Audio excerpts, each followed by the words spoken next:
Episode 16.1, Enver Pasha, the Dreamer of a Lost Empire.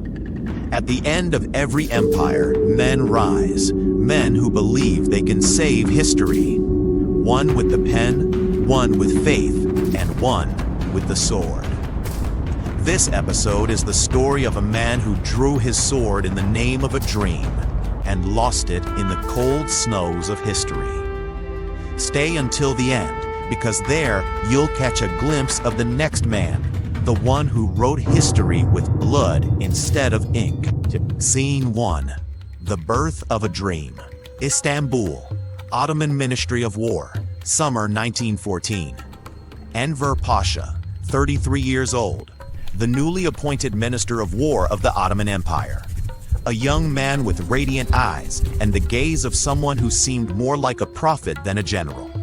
In an age when the old empires of the world were collapsing, he sought to build a new one, an empire that would begin in Istanbul and end in Bukhara. He dreamed of uniting the Turkic world under the banner of Islam, a glorious yet dangerous vision. If Europe divides the world with its blood, he said, why can't we unite it with our faith?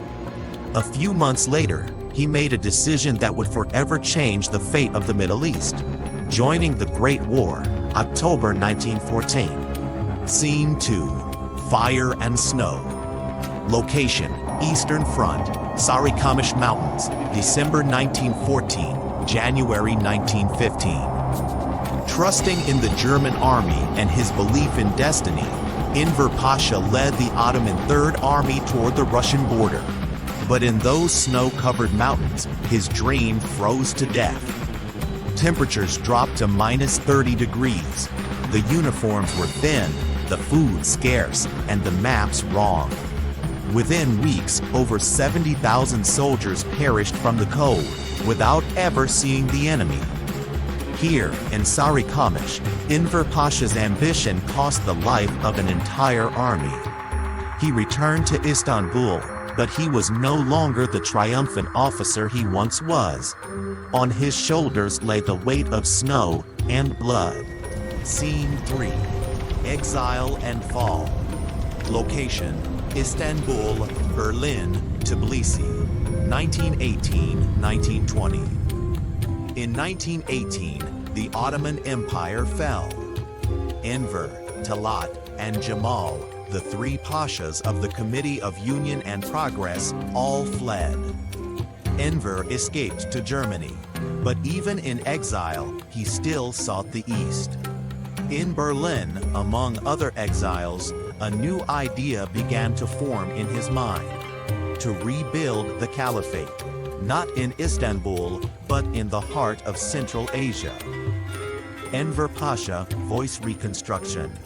In legends, if the caliphate is dead, then I will carry its corpse to the final battlefield. In 1921, he crossed through Russia to reach Bukhara, hoping to form a new army of Muslims and Turkic tribes. But the world no longer believed. Scene 4. The Last Battlefield. Place, mountains of Tajikistan, village of Chagan, August 4, 1922. Here, in the mountains of Tajikistan, Enver Pasha began his final battle against the Red Army. He had only a few hundred men, against thousands. Enver rode on his white horse, fearless, unwavering, still fighting as if within his dream. A shot rang out from afar. Enver Pasha fell from his saddle. On August 4th, 1922, the dream of a Turkic empire was buried in the dust. He came with a sword, died with a dream, and lived on in legend. Scene 5. Legend and Shadow. Location, Berlin, Istanbul, present day. His name is forever tied to defeat. Yet in the hearts of many in Turkey and the Turkic world, he remains a symbol of courage, faith, and vision. A man who sought to write history and became part of it. Perhaps, had he lived, the map of the Middle East would look different today. But history has only one ending for dreamers: death in solitude and immortality in myth.